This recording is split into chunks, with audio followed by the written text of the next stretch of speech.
तो यार अभी जा रहे हैं 800 में से 800 आए इंटरव्यू देते हैं।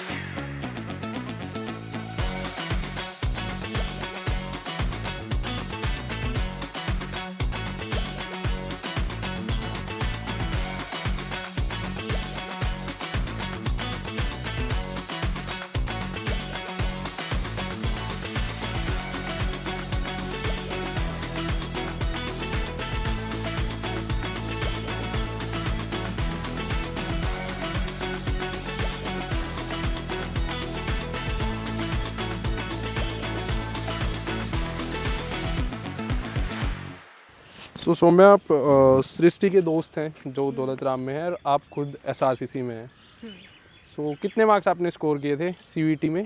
मैंने फुल परफेक्ट स्कोर था मेरा 800 आउट ऑफ 800। 800 out of 800। तो मतलब आपने कौन से ईयर में एसआरसीसी जो सीवीटी का एग्ज़ाम था वो दिया था? मैंने लास्ट ईयर ही दिया था सीवीटी का एग्ज़ाम 2023 में। तो कुछ मतलब आपको ये मतलब पहले से ये था कि मेरा ड्रीम कॉलेज एसआरसीसी है, या फिर बाद में ड्रीम बन गया जब 800 में से 800 आए? तो एक्चुअली ऐसा ड्रीम जैसा तो मेरा कुछ नहीं था, मतलब एसआरसीसी के साथ साइड बाय साइड मैंने आईआईएम का भी प्रिपरेशन किया था। आईआईएम इंदौर और रोहतक का पेपर भी दिया था आईपीमेट। एंड जब मैं सीयूईटी दे भी रही थी तो मैं आईपीमेट भी दिया था, उसके 15 डेज़ बाद ही आईपीमेट का डेट था, तो I was preparing for that also. तो लेकिन पेपर देने के बाद मतलब आईपीमेट भी मेरा क्लियर हो गया था, इंटरव्यू का कॉल आया था मुझे, बट इंटरव्यू नहीं निकला था मेरा। एंड उसके बाद I was confused as well, जब मेरा इंटरव्यू का प्रिपरेशन चल रहा था कि मैं एसआरसीसी लूँगी कि आईआईएम लूँगी। बट देन जो होता है अच्छे के लिए ही होता है, मतलब फिर वो कॉल नहीं आया तो मुझे कन्फ्यूजन भी नहीं हुआ, एंड आई न्यू कि मुझे एसआरसीसी ही जाना है। तो कैसा लग रहा है एसआरसीसी? आपको लगभग 1 सेमेस्टर हो गया है, तो कैसा आपको लग रहा है एसआरसीसी? इट्स गुड, मतलब एसआरसीसी में एक सेमेस्टर में भी काफ़ी चीज़ें सीखने मिली हैं। मतलब जो पहले तो नई एकदम नए जगह आके रहना, सेटल होना। आप कहाँ से आते हो वैसे, मतलब कौन सी जगह से आते हो आप? मैं गुना मध्य प्रदेश से आई मध्य हूँ। प्रदेश, गुना एक मतलब टायर 3 सिटी लगभग। हाँ, एक टायर 3 सिटी है। अच्छा। एंड वहाँ से पहली बात तो वहाँ से एसआरसीसी ही काफ़ी कम लोग आए हैं आज तक। अच्छा, तो अच्छा। वो आना, यहाँ तक आना ही मेरे लिए बहुत बड़ी बात थी।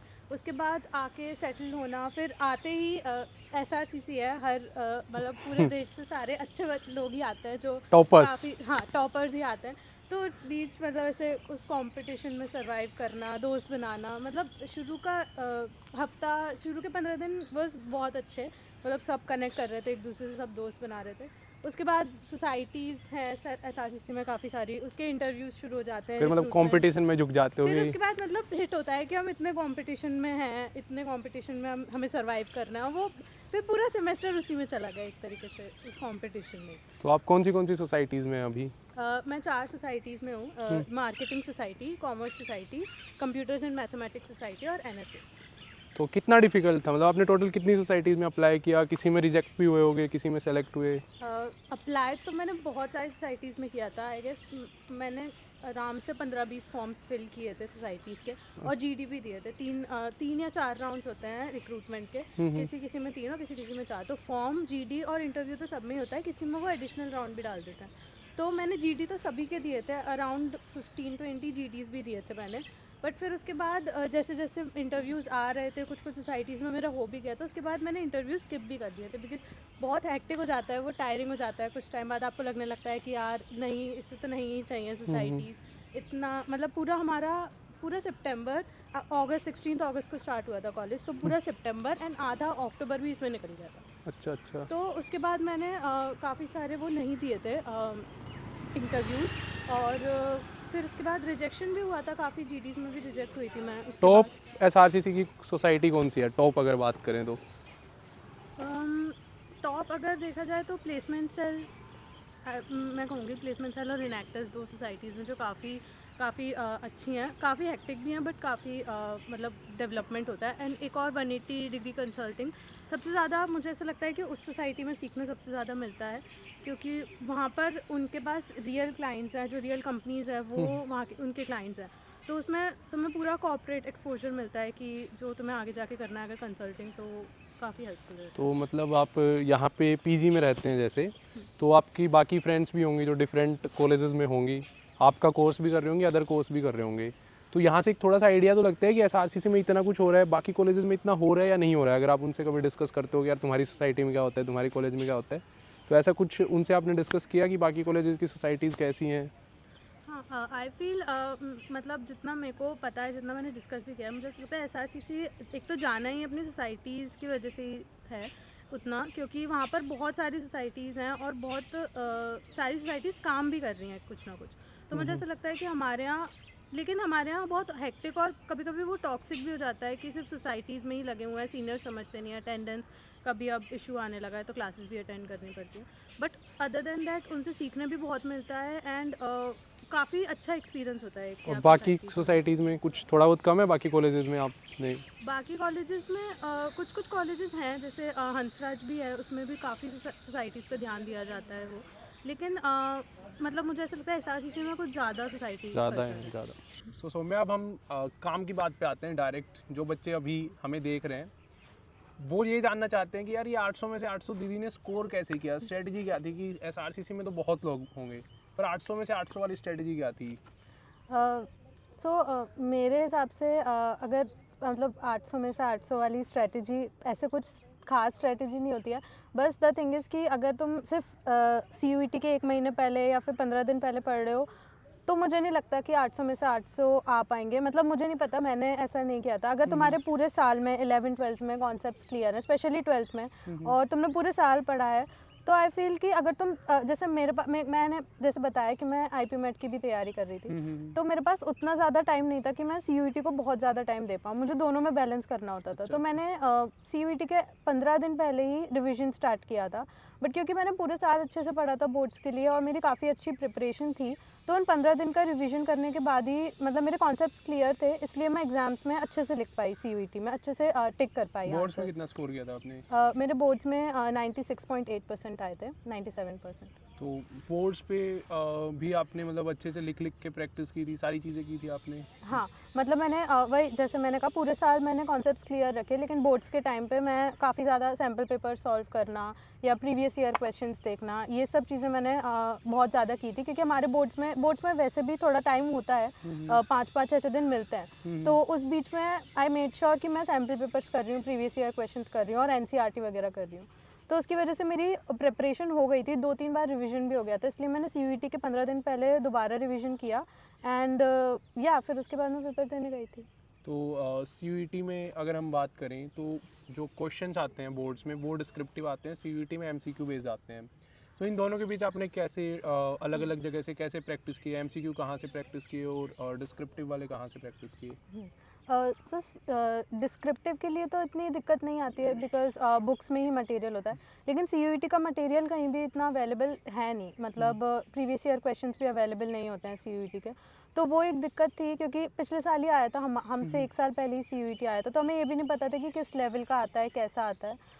तो बट मैंने एक कोचिंग ज्वाइन करी थी, वहाँ पर वो मॉक टेस्ट देते थे, तो मैं बस वो ही मॉक्स लगाती थी। मैंने वो 15 दिन मॉक्स भी लगाए थे एंड उससे ही मेरी जितनी भी तैयारी हुई थी ऑब्जेक्टिव की, वो हुई थी।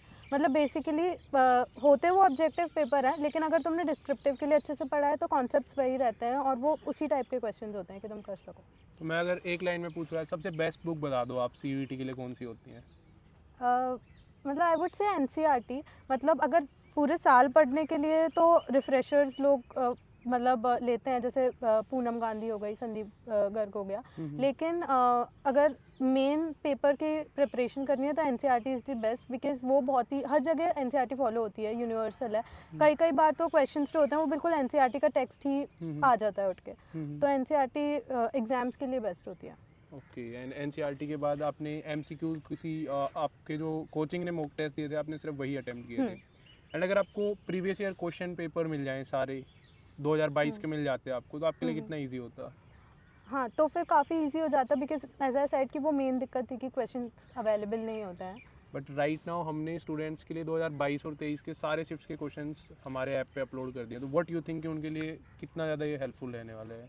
बहुत ज़्यादा हेल्पफुल रहने वाला है मेरे हिसाब से, बिकॉज CUET में डिफ़िकल्टी लेवल या फिर किसी भी चीज़ की इतनी दिक्कत नहीं होती। सबसे ज़्यादा दिक्कत यही होती है कि क्या कंटेंट होने वाला है, किस टाइप के क्वेश्चंस होने वाले हैं, ये किसी को नहीं पता होता। इवन जो टीचर्स होते हैं कई, उन लोगों को भी नहीं पता, बिकॉज वो अभी नया आया है पेपर।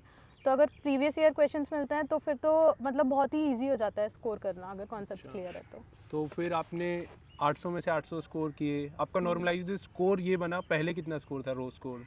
नहीं मेरा रॉ 800 में से 800 था, नॉर्मलाइजेशन के बाद 799.64 जो सबका हो गया था इंग्लिश में। थोड़ा सा 0.1 हाँ कम मतलब हुआ। बेसिकली वो उतना ही रहा था 100% आईली। सो अभी तक आपने बताया कि वही 800 में से 800 लाने के लिए सिर्फ और सिर्फ 1-1.5 साल मेहनत करनी पड़ती है, मतलब शुरू से पढ़ना पड़ता है।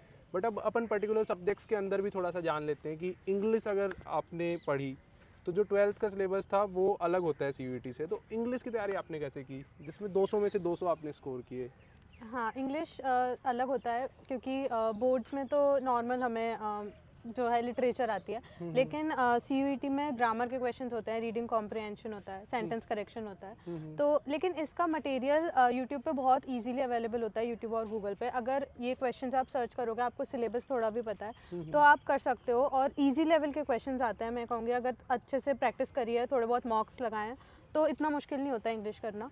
मेरे साथ ये था कि मैं जैसे मैंने बताया कि मैं IP MET की भी तैयारी कर रही थी, तो वहाँ पर इंग्लिश थोड़ी हाई लेवल की आती है। अच्छा, तो मैं वो प्रिपेयर कर ही रही थी, तो क्योंकि मेरे को वो इंग्लिश की भी आदत थी तो फिर ये वाली इंग्लिश करना मेरे लिए थोड़ा ईजी हो गया था। लेकिन एक बात है, एक जोक है जो मैं काफ़ी बच्चों के साथ क्रैक करता हूँ कि अगर आप अपने डोमेन में, तो देखो हर कोई बच्चा जो है वो अच्छा कर ही लेता है, वो लैंग्वेज में पीछे छूट जाता है, इसीलिए उसका एडमिशन SRCC में ना होकर उसके बगल वाले कॉलेज में या कहीं कहीं मतलब ऐसी जगह हो जाता है।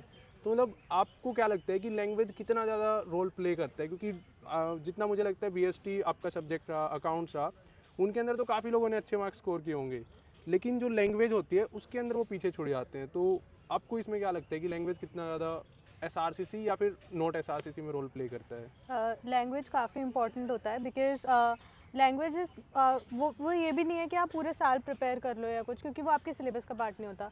मुझे भी जब मैं प्रिपेयर कर रही थी तो काफ़ी दिक्कत आई थी बिकॉज लैंग्वेज में काफ़ी मतलब बचपन में से तो पढ़ी ही होती है बट स्टिल भूल जाते हैं, और जब क्वेश्चंस आते हैं तो वो थोड़े कंफ्यूजिंग भी होते हैं कि वो करने में दिक्कत आती है। तो वही है कि अगर आप कंटिन्यूसली आपको प्रैक्टिस करनी पड़ती है, उतना टाइम लैंग्वेज को देना पड़ता है। इनफैक्ट मैं कहूँगी कोर्स से भी ज़्यादा टाइम लैंग्वेज को देना पड़ता है, तब लैंग्वेज में लेकिन आप अच्छे से स्कोर कर सकते हो बिकॉज CUET में एक चीज़ अच्छी होती है कि वहाँ पर चॉइस आती है। अगर आपको 50 क्वेश्चन आ रहे हैं पेपर में तो आपको 40 ही करने होते हैं। तो अगर आप कहीं भी कंफ्यूज हो रहे हो या आपको कोई दिक्कत है तो आप उनको स्किप कर सकते हो, तो वो एक ईजी प्रोसेस बन जाता है। And talking about other 3 domains एक साथ, अकाउंट्स, BST और तीसरा इकोनॉमिक्स, उनकी क्या स्ट्रेटजी थी? उनके लिए तो वही था क्योंकि मैंने पूरे साल पढ़ा था, फिर बोर्ड्स में भी रिवीजन हो गया था और पहले भी रिवीजन कर लिया था, तो उसमें मैंने मेन फोकस मॉक्स पे ही दिया था। उसके लिए मैंने अलग से कुछ मटेरियल नहीं लिया था, सिर्फ मॉक्स ही मॉक्स दिए थे उनके, तो वही मेरी। अभी आप बता रहे थे कि जनरल टेस्ट में भी 1-2 नंबर ही कटे थे, तो यार मतलब जनरल टेस्ट तो एक ऐसा पार्ट होता है ना कि हर कोई डर जाता है, मतलब जो UPSC कर रहा है वो भी GK से डर जाता है, उसमें भी आपने इतने अच्छे मार्क्स कैसे स्कोर किए?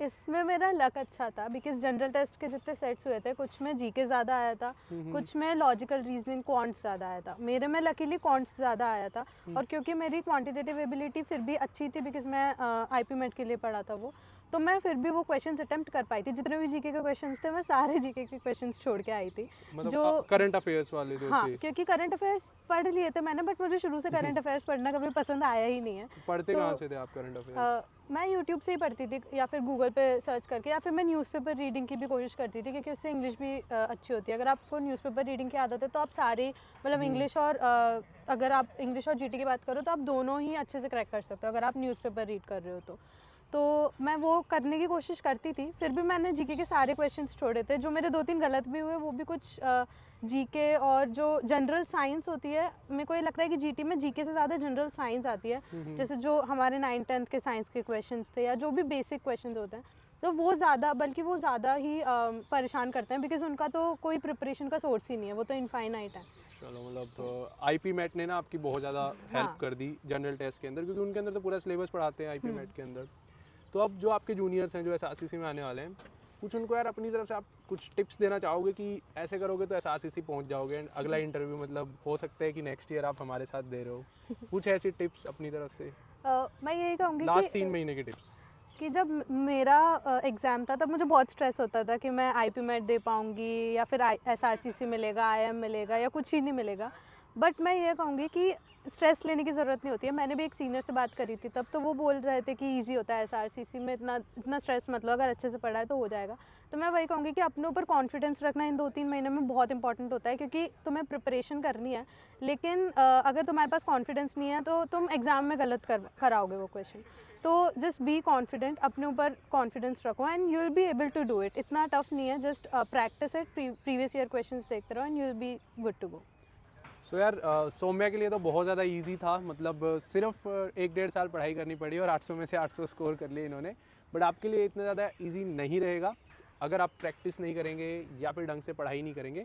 तो जितना सौम्या के लिए हलवा था ना 800 में से 800 स्कोर करना, उतना आपके लिए नहीं रहने वाला है। सो अच्छे से पढ़ाई करो। अगर पढ़ाई करोगे, प्रैक्टिस करोगे, तो जैसे सौम्या का लक चल गया था ना, तो भाई एग्ज़ाम टाइम में ना उन्हीं बच्चों का लक चलता है जो अच्छे से पढ़ाई कर रहे होते हैं, क्योंकि इतना ज़्यादा पढ़ लेते हो तो भगवान भी आपका साथ दे देता है। और आई होप कि नेक्स्ट टाइम मैं आप लोगों का इंटरव्यू ले रहा हूँ यहाँ पे सौम्या की जगह, ठीक है। एंड अच्छे से पढ़ाई करो, SRCC में पहुँचो। And thank you Saumya so much कि आपने हमें टाइम दिया एंड आप यहाँ पे आए, इतना ज़्यादा स्ट्रगल किया हमारे साथ कि यहाँ वीडियो बनाते हैं, वहाँ वीडियो बनाते हैं, ठीक है। ये वीडियो हेल्पफुल लगी एंड जो सौम्या ने आपके साथ इतनी ज़्यादा अच्छी जो इन्फॉर्मेशन शेयर की वो आपको वैल्यूएबल लगी हो तो वीडियो को लाइक करना मत भूलना। साथ ही साथ DU बड़ी चैनल को ऐसे ही कंटेंट के लिए सब्सक्राइब कर लीजिए। Thank you very much.